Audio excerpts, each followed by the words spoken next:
The following is a Goulash Media production. goulashmedia.net. Welcome to the System is Down.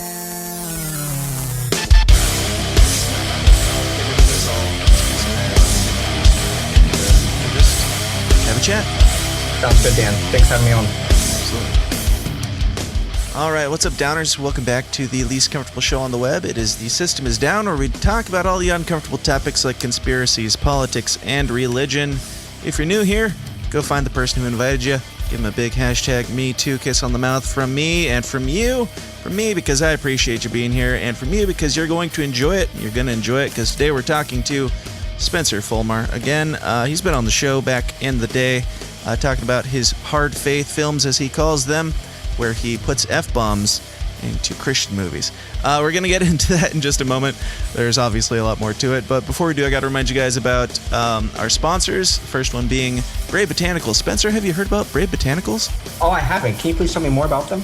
Yeah, Brave Botanicals has all your natural shit that the government hates, that is natural and good for you and fun and healthy and makes you feel good, because they can't put their patents on it. Things like kratom, colloidal silver, CBD, natural vitamins and minerals, and so forth. You can get 5% off your order, whatever that may be, by entering the promo code TSID at freeounceofkratom.com. You can also get, obviously, a free ounce of kratom at freeounceofkratom.com with promo code TSID. Check them out. They're fantastic. Also, the show is sponsored by you guys in the Downers Club, the people who give us your hard-earned dollars in these trying times, to make sure that we keep this thing going, getting bigger and better, more beautiful for you every single week. And, of course, getting people like the one and only Spencer Folmar back on, who we're going to talk to right now. He is the guy, you know, with the guts to grow an industry and push people to be better in his industry. He is the writer, director of the new feature film Shooting Heroin, Spencer T. effing Folmar. How's it going, man? It's good, Dan. It's been too long. I'm real glad to be back on the show and excited to talk about the other epidemic. Not the pandemic, but it could be. Absolutely. And I mean, obviously that's going to be part of it. When did you shoot this film? Was it involved in the COVID times at all, or was it before that? So we shot the film in October of 18. Okay. I wrote the script at the beginning of 18, and it came out just this past April. So COVID had began. We had planned a 500-screen nationwide theatrical release, and it was truncated to an online, digital, and cable release since all the theaters shut down. You're in the same boat as Trolls 2. I know. Trolls 2 and I. That's right. So have you seen any impact on the numbers because of that between this and Generational Sins, the last film you did? You know, because it came out in April and, you know, everyone is delayed with COVID, I honestly have not gotten any numbers yet at all on how the film did. I think the traffic has been good. You know, like we had a lot of unique visitors to iTunes and to Amazon. And so I'm still kind of holding my breath every day until I get that first statement to see how we did. And then you wait for the next statement. It's really 180 days supposed to be, which we're nearing. And whenever you get sort of a picture about how your film performed. But I think it did well. I hope so. I hope so too. I did watch the movie yesterday, and I don't save it till the end. I did enjoy it for sure. So we can start with that. Right. But yeah, you were on talking about Generational Sins way back when. We've gotten a lot of new listeners since then. Do you want to give people just kind of Sure. who you are and where you come from and what brought you here? Yeah. So my last film I did, it came out in October of 2017. It was called Generational Sins. And it was about two brothers who returned home to reconcile with their alcoholic and abusive father. It got some notoriety for good or for bad, depending on who's listening. The Hollywood Reporter first made an article about the movie, and it said, "New faith-based film filled with F-bombs." And I still have a very healthy hate mail inbox folder in my Gmail account for all the slack I got from the faithful. But our intention and what we do with Hard Faith is just to tell real life stories that are actually applicable with a faith and hope message. Right on. So I would say no. I'm going to say that. So for Generational Sins, there was all the buzz about, there's this new faith film and it's got F-bombs in it. Have you seen the same kind of pushback for this one, or are they like, yeah, that's old news now? Old news, and we really embraced, Generational Sins is like a theological expression. And with that Hollywood Reporter article, it was a big pushback. With this movie, we have pushed more topical, dealing with the opioid epidemic. Obviously, there's faith in the film. There's, Jesus and everything else in this movie. But because the opioid epidemic is affected by 1 degree of separation, everyone in America, we didn't receive the same kind of antagonistic pushback. Right. But like any film, it's just an uphill battle to just even get promotion and press to let people know that this film exists, which is the first independent feature film on the opioid epidemic. Oh, nice. Yeah, it's something that everybody knows about, nobody talks about in the industry, so which is odd. Yeah, it sucks. I mean, we talk about so much stupid shit, and we don't talk about things that are actually killing our brothers and sisters and neighbors and friends. Right. And there's a million topics, obviously, you can make films about, but this one really hit my hometown hard, so I felt compelled to tell the story. Yeah. Now, when you were chatting with me a while back when you were in the process of making this film, and you said that you were working on a movie about heroin, the opioid epidemic. And of course I was like, well, I'm a libertarian, so this has serious cheese potential, but please go forth. I mean, being in the Christian film industry, quote unquote, obviously hard quotes, making a movie about the opioid epidemic, I'm like, this is just going to be, if I didn't know you, I would have assumed, and I imagine other people have assumed that, it's going to be like God's Not Dead, where the drug dealers and the people that are on the other side are evil, and it's just this very black and white thing. Yeah. It's not that. No. And we're not going to spoil anything here in the main episode. We will do spoilers and all sorts of fun roasting and stuff, reviews in the bonus. But for here, I'm going to try and not give anything too much away. But so the process leading up to this movie, it was inspired by true events. Can you tell me how much of that was true and how much of it is inspired? Sure. So I grew up everywhere that you see in this movie, and I film in my hometown a lot. So even the high school that you see in the film and the gymnasium, that was my high school.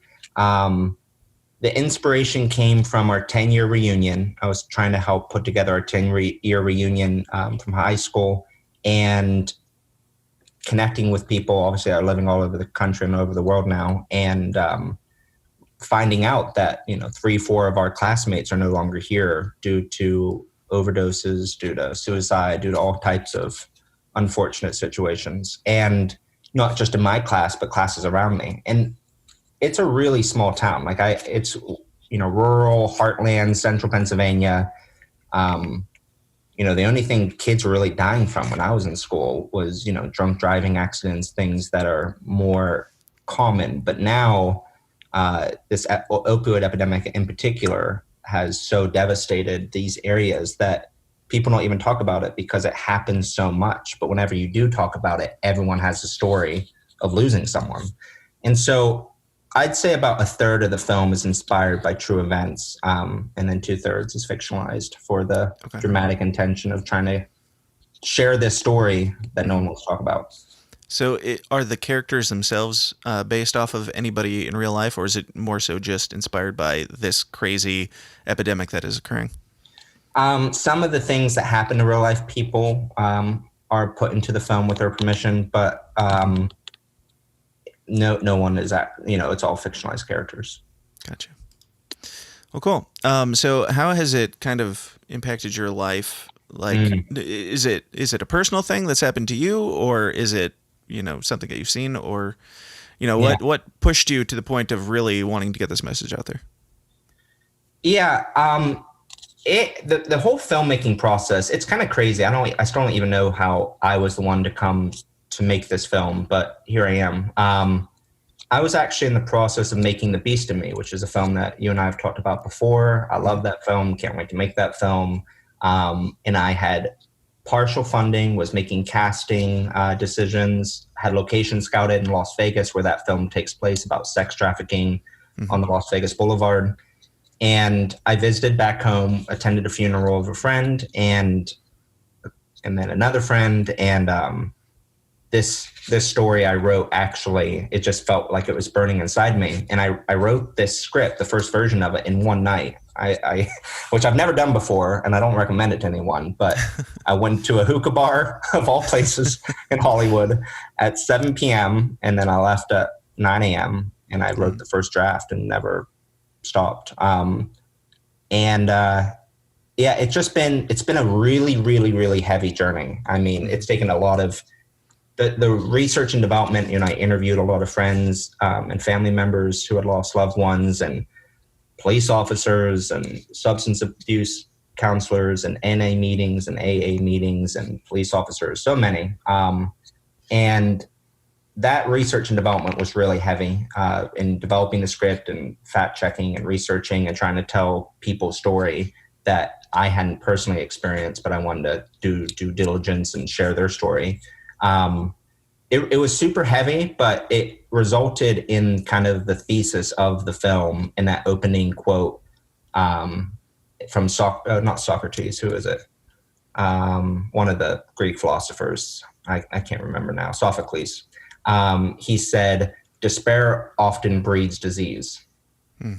And the number one word I heard repeated from everyone that I interviewed, all the way up to, the governor's office, why the opioid epidemic had so ravaged the heartland in small town America, is despair. Kids our age, kids younger, just have no hope that tomorrow is going to be better. There's no opportunity. There's no economic opportunity or jobs.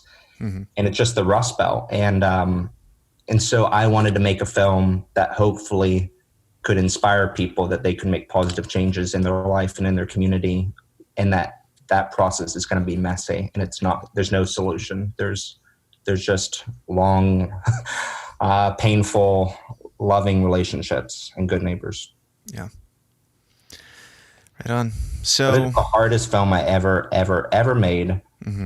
And even whenever it came out, in the digital truncated release, it just felt like such a relief to be done with it, because it was so hard. I'm sure. Yeah. So what's your take on the epidemic? I want you to explain it more than me trying to explain what I took away from the movie, because I have my thoughts, but I'll probably end up spoiling something. So, what are your thoughts? And because, like I said earlier, I'm more of a libertarian, and I'm more like, people have the right to make bad choices as long as they're not hurting others. What are your thoughts on that? Yeah, my thoughts on the opioid epidemic is that, unfortunately, I don't know what's going to change it. And sadly, too, whether it's opioids or meth or whatever the heck it is, you're right. People have the freedom, mostly in this country, to do whatever they want, whether that's bungee jumping out a plane, or sticking a needle in your arm. And the war on drugs has been an absolute disgrace on American history. It's a failure. We imprison more people per capita than China and Russia combined. And so the way we're treating it is wrong. Whether it be, marketing or the drug distribution into this country, or making it in our own backyard, or big pharma pushing it to doctors, over prescribing it, or everyone making money off of it, the dead kids. It's a really effed up system, and my heart breaks for all the kids that try it once and never have the opportunity to try it again. I did a lot of stupid shit in high school. I do a lot of stupid shit still today, trying to do less. And I'm so thankful that these drugs weren't so readily available and cheaper than a pack of cigarettes when I was in high school, because a lot of my classmates and I could be dead too. Yeah. And so I think there's I resonate with a lot of libertarian points of view, but I think that there's an obligation of just community and neighbors helping one another out, not the government, but we've so lost that sense of responsibility for our neighbor, or caring for our neighbor, that we've left it to the government because they said it's their job. But it's always been the church's job, and they've been so irrelevant and silent on this and have so many things. And so I don't know who's going to do it, but I'm hoping this film will inspire someone to do something to save kids from dying. Absolutely. And that's the thing. I've always said, well, at least for the last few years that I've been a libertarian or whatever, I've said, we're spending money to put people in cages for an illness that they have, for an addiction. Yeah. Why aren't we spending, if we're going to be taking taxpayer money to do something, why aren't we using it to educate children? Why aren't we using it to educate the masses? And I don't mean dare and scare children out of doing drugs, but educating them on the realistic effects of these things. And frankly, when I was watching your film, I was like, that's what he's doing. He's showing the bad, and it's not just a scare tactic. He's showing it in a relatable fashion to what this actually looks like, what this does to a community, what this does to your family, and what it does to you. Yeah, thank you, Dan. I'm glad.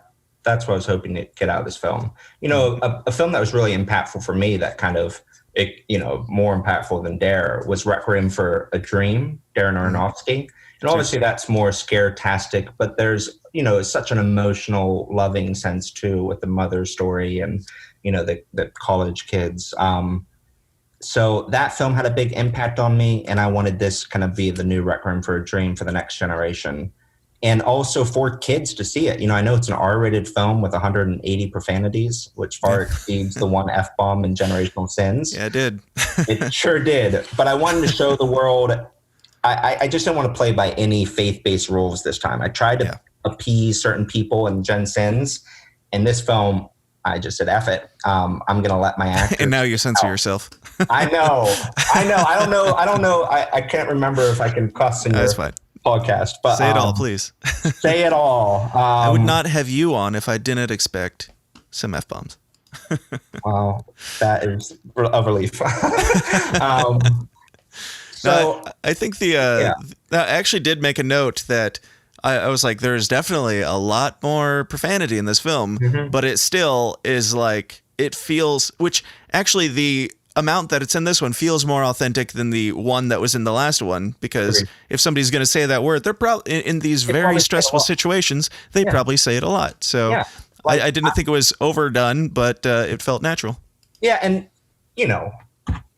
drug dealers or non-drug dealers or drug users or kids, I grew up, fuck was never a bad word. I didn't know until I converted to Christianity that people were so offended by words. So it's been an interesting journey, but I also I've gone through a very, very, very laborious process of, and it's almost done, of making a PG version for middle school, for education, and for high schools, because I do want this to be used as a tool. And I wanted for art, whenever I released the film in its first 6 months of release, to show the real world, uncensored, unfiltered. Yeah, I think that's a great idea. Most people aren't willing to do that, but the fact that you are willing to alter your art so that it is able to be presented to people who need to hear it, I think that's commendable. Thank you. Yeah, if I had bleeped instead of changing the words to frick, it would have been a musical. So it's been a very laborious process, but thankfully we have an amazing sound mixer. An Oscar-winning sound mixer who has just spent so many hours with me fixing this. Right on. Now, I'm looking through my notes trying to figure out what I should and shouldn't say in here. No, say it. I mean, I'm not sparing you. I'm sparing the spoilers. Don't spare me. It's my baby, but I know it has some warts, like all my babies. Sure. But, the story starts out with his sister having an issue with drugs. It's not like an end of the movie spoiler or anything like that. No. So I like how you showed it from all angles. It's not just and I mentioned this earlier, but I had a good way of saying this, if I can find it in my notes. Well, for one, I said this movie is more libertarian than Christian. Like, it showed problems with drugs, problems with cops, problems with people who want to take the law into their own hands, problems with like all these different ideas that people think are the absolute solution. It looks at those and says, there's some validity to that Because this is a person who's come to a certain conclusion that may or may not be the best idea, but there's validity to them coming to that conclusion, and also here's the problems with that. Yeah, thank you.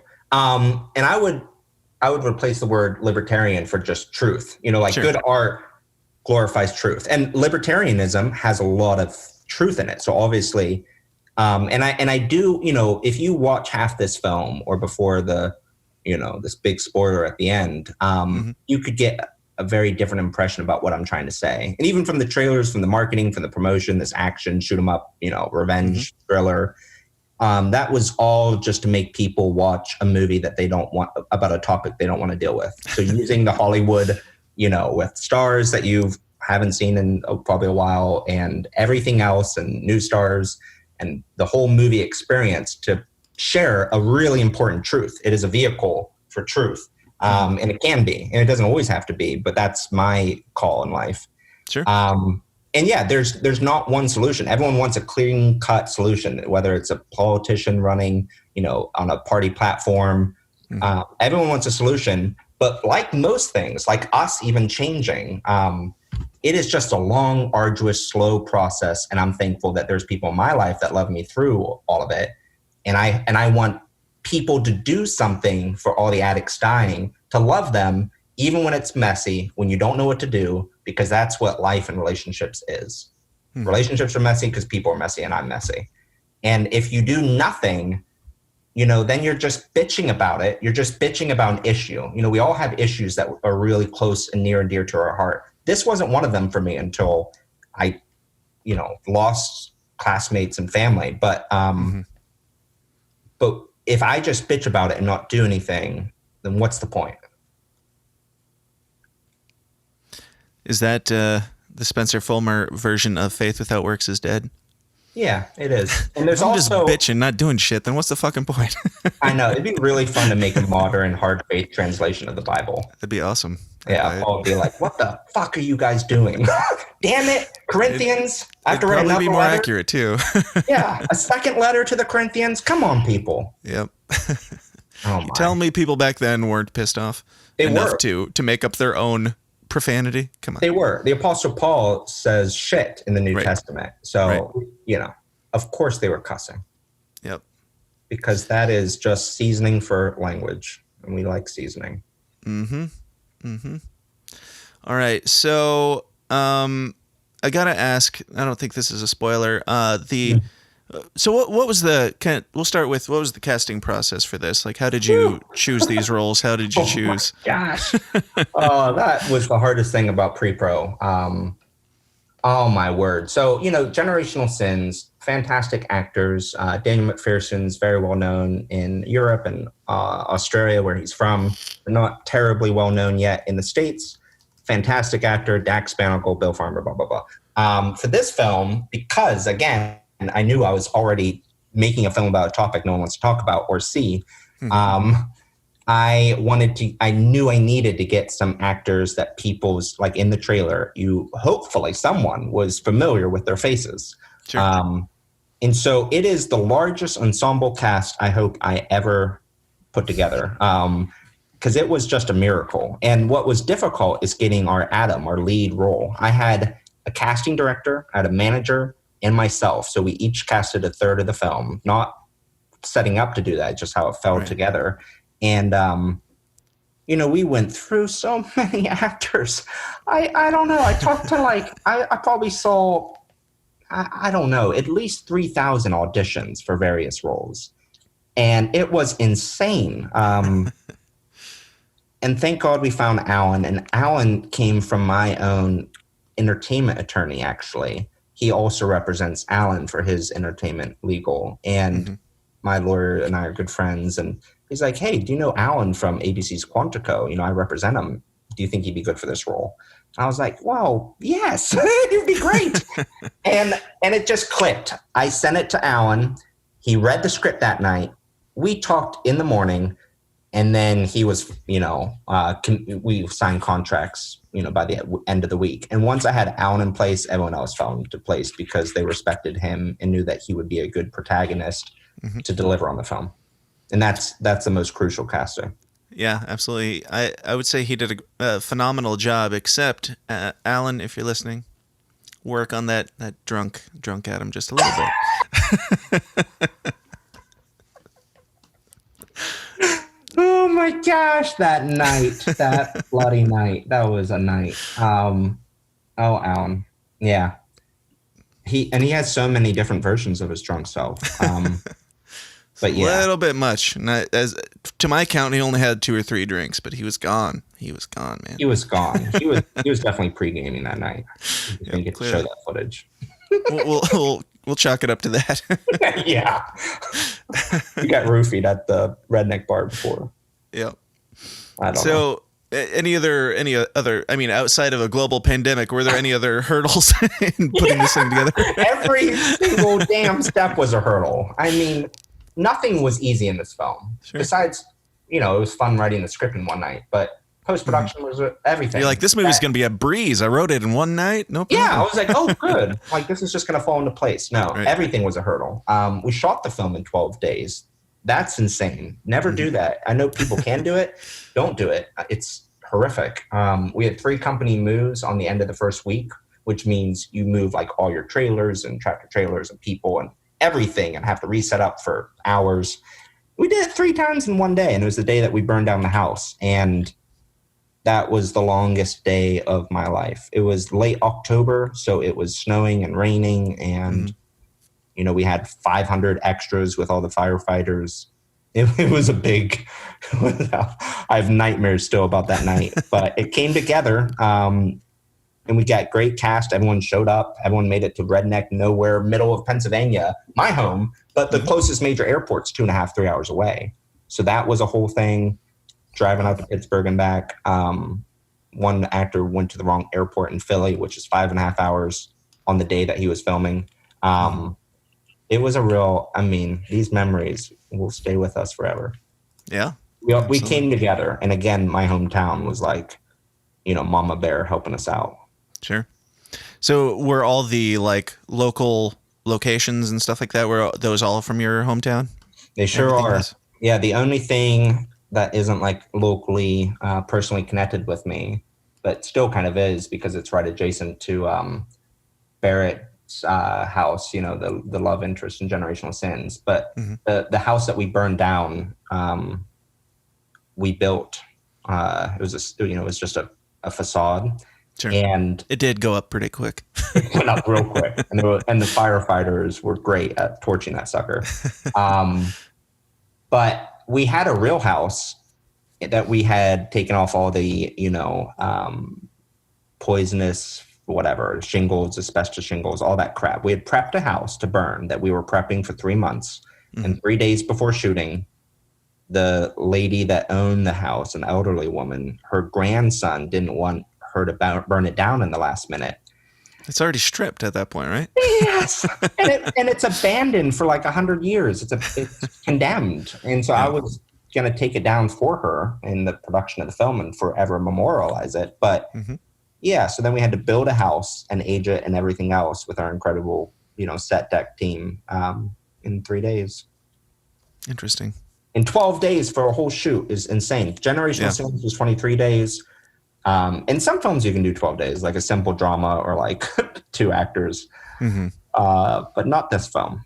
This was insane. But we got it done. Right on. Have you been pushing this one as much toward the faith-based community, or are you kind of just like, you guys do what you want? Yeah. Peace.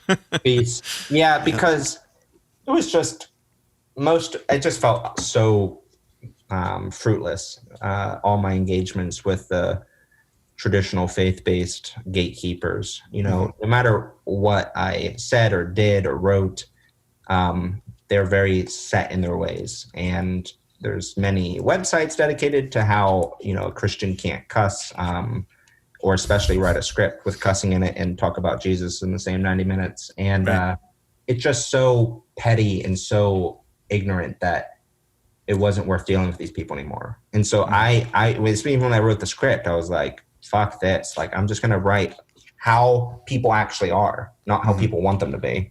And and then, there's people that I've stayed connected with from Gen Sins that are still rooting for these kind of movies. And I talk about Jesus a lot in my daily living, and, he's the biggest part of my life. And so it comes out in my art, and I'm just going to keep going that road. Yeah. Now, on that note, I would say that this one had a lot less of the Christian-y stuff in it. It was a lot less. Not that the other one was like super ham-fisted or anything, but there was the church scene, and there's a church scene in this one, but it went smoother, in my opinion. Just had a church scene. It always I gotta cut out church scenes. I'm gonna notice every time, but a trope of the faith-based formula.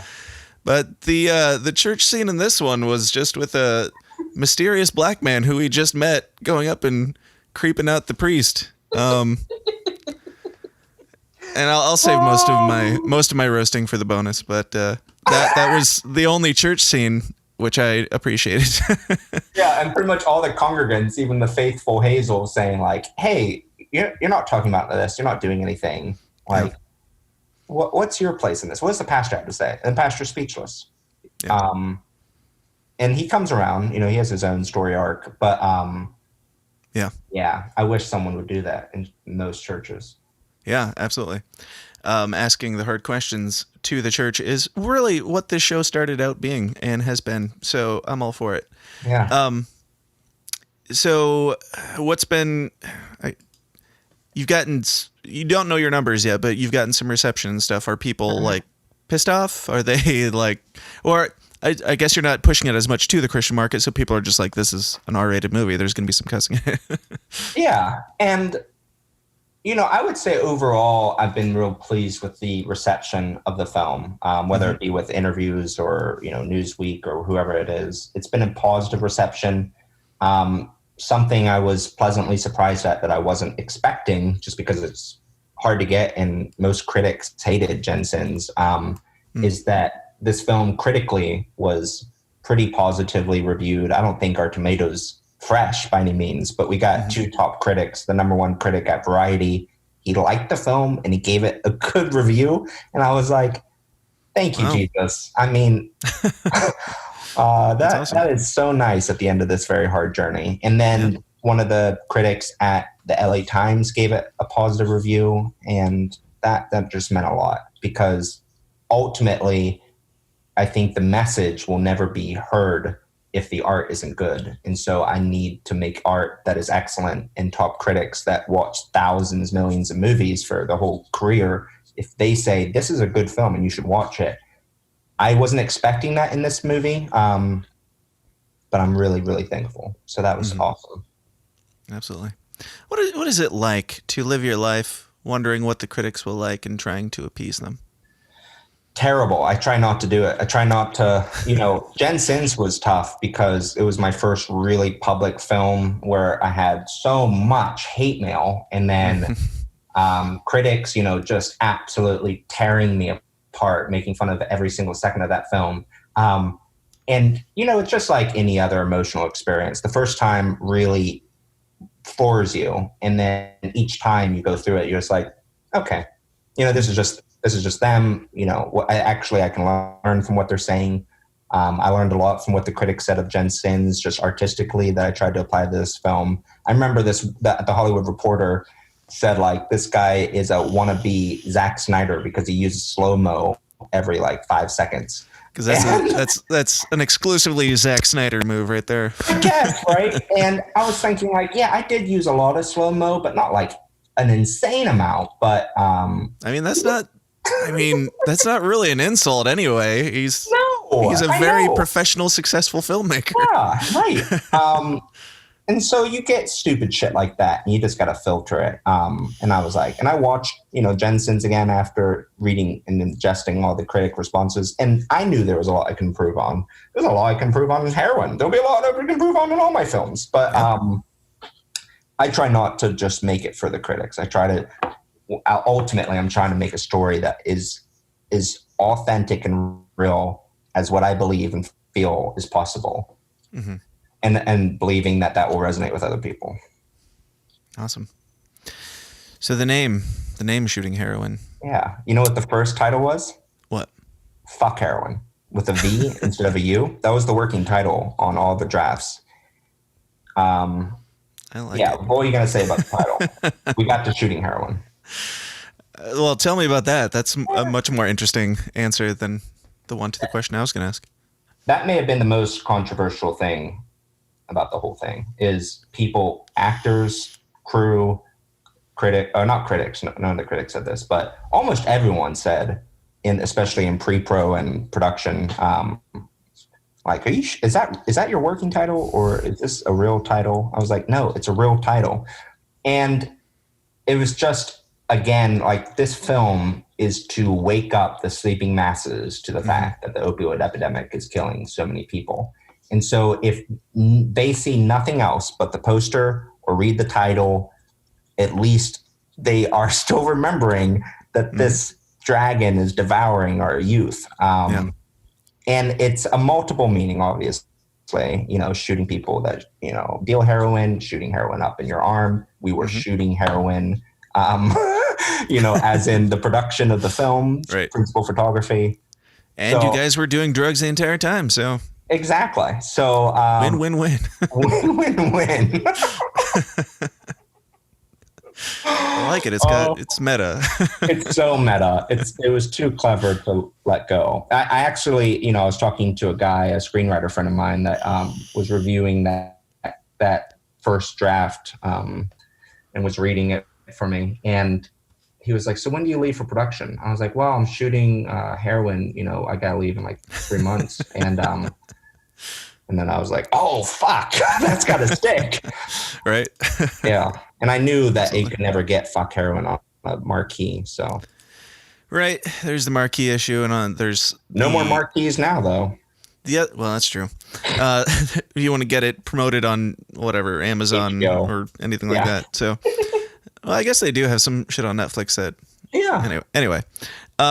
Yeah. My as much as I love just the blunt title, I could see the issues with that, and also see parking the message cart a little too much before the art horse, which is often as we've discussed, the faith-based issue. Yeah, that's really dangerous, and I definitely flirt with that line too much, or can. It's just that it's so fucking, as I always tell you, it's so fucking hard to make a film that if I'm going to dedicate something of my life 2 years, I just want to say something, right? Have an impact. I mean, it's great, like for the filmmakers, the artists that can just like make people laugh or whatever. It's just, I am like the hard faith world is the world I live in. Like, this is all I think about is this shit. So in your transition to kind of being more steeped in the Christian industry or whatever, and now lesser, do you regret having started there, or do you wish you had just kind of subtly put the message in from the get-go? I'm good with how it all turned out. There's a lot I would, made a lot of mistakes along the way. And I was so bummed whenever the Hollywood Reporter categorized us as a faith-based film, because I knew we were flirting with it. But if you watch it, it isn't a faith-based film by most standards. But that's what they said. And once they said that, I could never escape it. And and it worked out. My main purpose in life is to glorify God and enjoy him forever. And so if I'm always going to be known as that crazy Christian guy, I'm cool with that. I've been known as a lot worse. Absolutely. Just make sure you don't go down the same road as are you familiar with Red Jumpsuit Apparatus, the band? Oh yeah. Yeah. I don't know anything familiar, but I'm not dogging on them or anything. I haven't gotten into them since I was a child in high school, but they started out just a band, and nobody knew that they had any Christian values or anything. They just peppered in some messages here and there, and they were cool. And then they blew up, and then they started trickling off a little bit. Then suddenly they're at all these Christian festivals. They're opening audio feed, or they're headlining audio feed and shit like that. And they have a song that is literally called "Jesus Is My Rock Star." And I'm like, guys, that happens a lot. Like the Fray came out of the closet as Christian. Yeah, because they made a couple worship songs, which are great. And then that one that makes it's some what is it called? Owl City? Owl City? Yeah, Owl City. Yep. Yeah. So they Did the came out of same. the closet at Creation Fest as Christian, and then did a bunch of worship songs. Yeah, I haven't followed the either. opposite. Sure, exactly. I didn't follow either of them, or I haven't in a good while since they've gotten into the Christian scene more. But I did enjoy like Owl City when he put out his first worship song. I was like, oh, that's cool. He's just putting it out there. If he takes it as that's his complete new path and direction for the sake of monetization, I respect it a little bit less. But I don't know. I don't know either. They make some beautiful music. I don't know Red Jumpsuit so well, but and it's nice to get out of like the Christian ghetto because it gets really gross. Like if I want to make a career at being a faith-based artist, I would have to sell a lot in the temple. And I know Jesus will want to flip my table, and I want to flip my table because it's fucking gross. And that's all the successful faith-based filmmakers have to do that. They have to like sell their soul and say what is right for each audience in order to appease the gatekeepers to make money. And I would rather not make money than, and I'm so sorry, investors, I'm doing everything in my power to make money, but I would rather not make money than sell my fucking soul. Yeah. And whenever you get into like the Christian ghetto and imitation art, it's a really fine line to walk. And I've heard from so many artists that are burnout and they can't be honest with anyone because they were never honest to begin with. And they were just talking like a Christian for the sake of the masses. And that's just shit. Like that is hell on earth. I never want to be in that.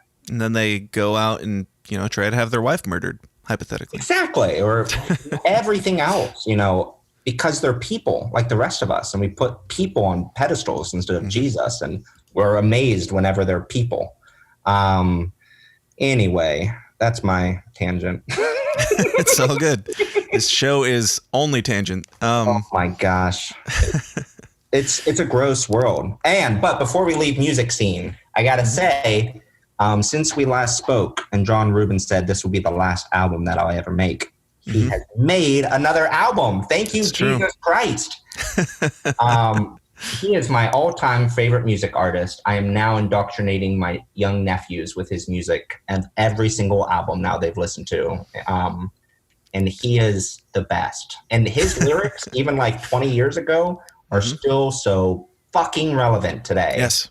He is such a brilliant poet. And I feel like he could, if people just read his words in like 1,000 years, they'd still be like, fuck, that is good.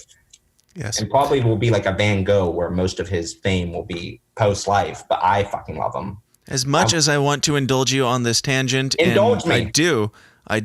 We'll do it more in bonus. We'll talk about John Rubin in the bonus. I actually want to get him on the show soon to talk about his new album. Yeah. Track number 1, especially. But I want him to compose a whole film of mine and like do all the music. But I'm sure. There. Now it's out there in the in the world. John. Yes. Anyway, so we're here to talk about you, not John Rubin. If he wants to come on the show and talk about himself, that he's certainly welcome to.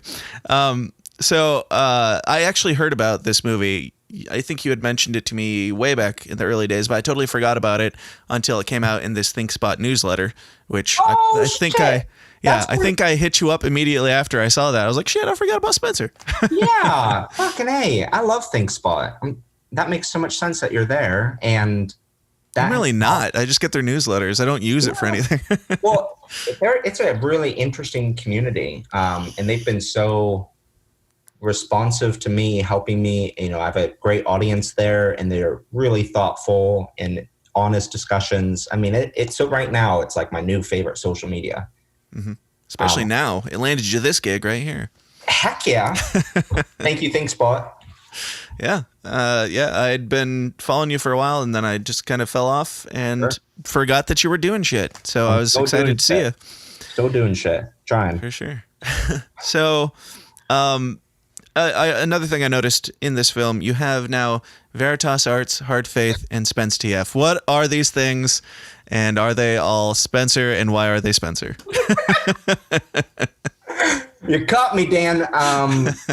They are not all me. Spence TF is just me. I've been using that weird name since I was like in 5th grade because J.K. Rowling, and I was like, oh, I'm going to mix it up. I'm going to be Spence TF. And no one started signing your homework as Spence TF? Yeah, Nice. It was ridiculous.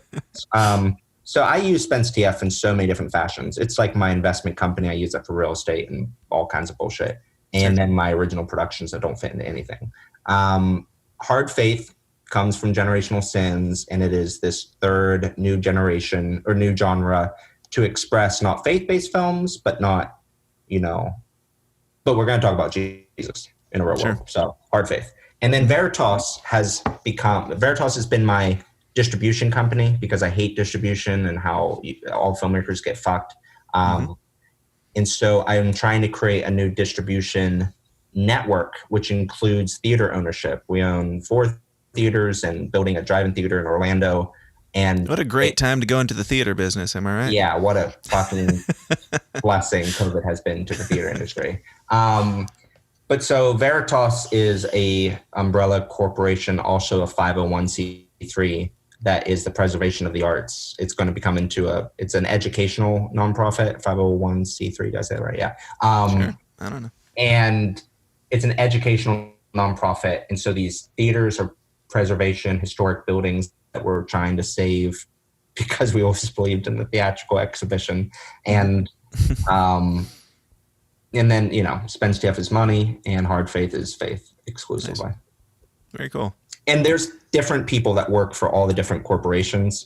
Veritas, before COVID-19 bullet, we employed 75 people at the 4 theaters and in distribution. And then we had to lay them all off because of COVID. And we're trying to figure out a way to move forward now.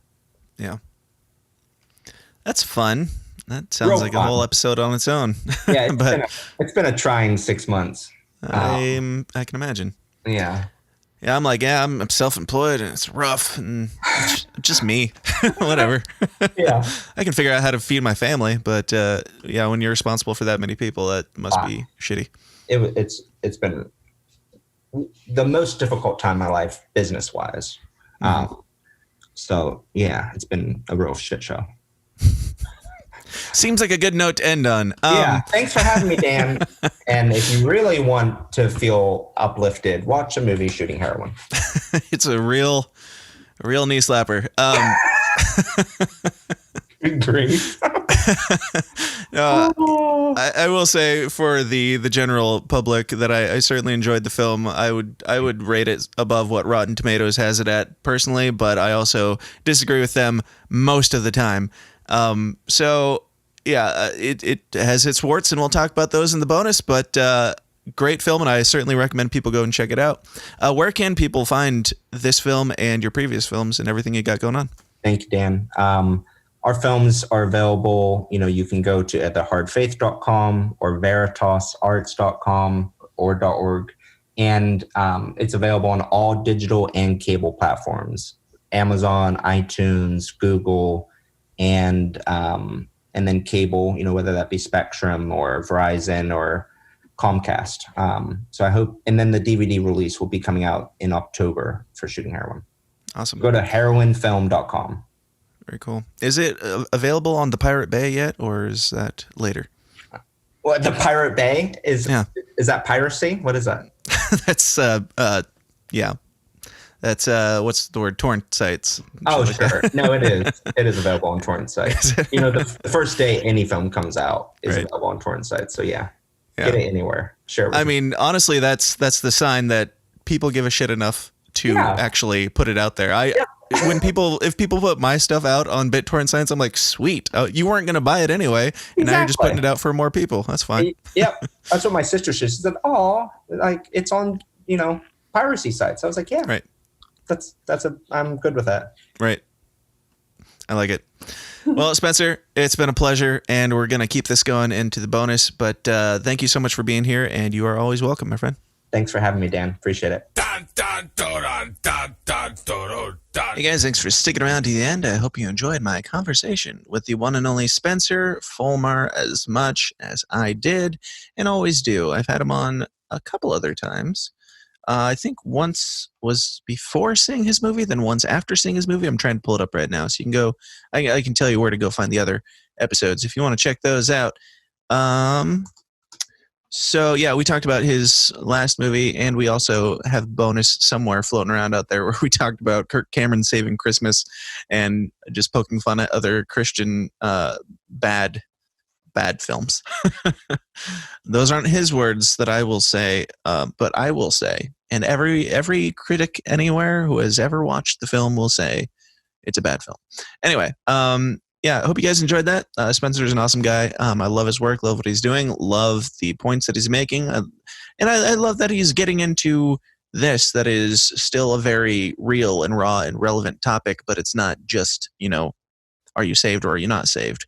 It's not just Christian or not Christian. It shows all the gray areas in humanity this film does, and I applaud him because I agree with pretty much everything he has to say in his message, and he also parks the art cart after the message horse. I think that's the metaphor I'm going for. He doesn't get ham-fisted with his messaging, in my opinion. He makes good art, and I enjoy it very much. So go check out his film, Shooting Heroin. Just don't let your parents see that you're Googling Shooting Heroin. He said where to find it. I don't remember where. So go back and listen to this again. But anyway, yeah, we did a bonus, a whole lot of bonus, actually. We did the first half of the bonus is done, where I ripped his movie a couple new holes and poked fun at it a little bit in a loving manner. We talked about John Rubin some more as promised. And in the middle of that, my son apparently had a lamp fall on his head and he was bleeding out the top of his head. So I had to pause and go take care of that. And now in about an hour, we're going to finish up that conversation. So you're getting 2 bonus conversations with Spencer where I get, a little mean and nasty and have a little fun with it. Kind of a loving roasty chat about the goods and the bads. So check that out at patreon.com/the system is down, unless you're already in the Downers Club, in which case you have it right now. When you're listening to this, you have it. So if you want to be part of that boat, if you want to support the show, if you like what you hear, you want to hear more, and you want to support and help it get bigger and better and more beautiful, please go to patreon.com/the system is down and sign up for that and join the family, join the fun. We also have a forum for everybody that is free. You can find it on Facebook by just typing in the System is Down forum, or if we're not on Facebook anymore, you can find it at tsidpod.com/forum. And do all the liking, sharing, and subscribing. Leave us a kind review on iTunes. Help us get these messages out there, the messages of the importance of uncomfortable conversations, talking about hard topics like this one, talking about things that the mainstream media kind of shies away from, even though it should be some of the most important things on society's mind. We just kind of sweep these people under the rug and pretend like they don't exist and let them rot away in a prison cell. So if you support that dialogue, if you support getting those messages out there, if you support being able to say what you want and having conversation lightheartedly about the most controversial of topics, please consider supporting the show with money or with clicking on buttons. That's where I was. We were clicking on buttons. So go click on buttons. That is the freest way to support the show, and it helps the algorithms be overcome by our nonsense. If that's even a possibility anymore, I don't know. But it sounds right. It sounds right to me, so go do it. And we also have Scott's QAnon Chronicles, typically every Friday. He's taking a couple weeks off for a busy summer and some technical issues, but he will be back up and running here soon. But he's typically every Friday. I think he's talking about switching it up, moving to different days sporadically throughout the week. So I don't know what's happening, but that's what we do around here. We have some fun, and when things are for talking about, we talk about them at that time. So QAnonChronicles.com, check it out. And I think that's it. I think that's it. Go check out all the Joe Jorgensen things that I've been working on. I would appreciate any help sharing that around, even if you disagree with the Libertarian Party, even if you're not a Libertarian. If you disagree with the message that is being said in the videos, then let's talk about that for sure. I don't care if you're in the Libertarian Party or not. I mean, I would love for you to be at this point in my life, but it's about the message. It's about spreading the ideas of self-ownership and leaving people alone. So check out the videos, share them around, and get out the message. I'm not delusional enough to think that Joe Jorgensen is going to like win. Maybe I shouldn't say that since I'm working on the campaign. The odds of her winning are very, very slim, I would say. That goes without saying. But the messages that are being pushed, the conversations that are being started, that is where the real value lies. And that's what changes the future, is just these conversations, getting the dialogue going about different ideas and different ways of approaching our future and how we can do that with ideally the most liberty possible. So let's do that. Let's go out and have the conversations and keep it going. And of course, if you'll have me, I'll be back here first thing next Monday morning with some more uncomfortable content for you. And I'm not sure who it is at this point, so I'm not going to say who it is. But I do have three people that I'm really excited to share with you coming up very soon. In addition to this one, of course, I'm always excited to share these conversations with you because these are weird, fun, fascinating people. But I have a few in particular that I'm really excited to share with you in the very near future. So, yeah. I have a few of them that I'm really excited to share with you in the very near future. So stick around, and until then, question everything, stay uncomfortable, and we'll talk to you then. Goodbye. This has been a Goulash Media production. goulashmedia.net. This concludes our broadcast day. Click.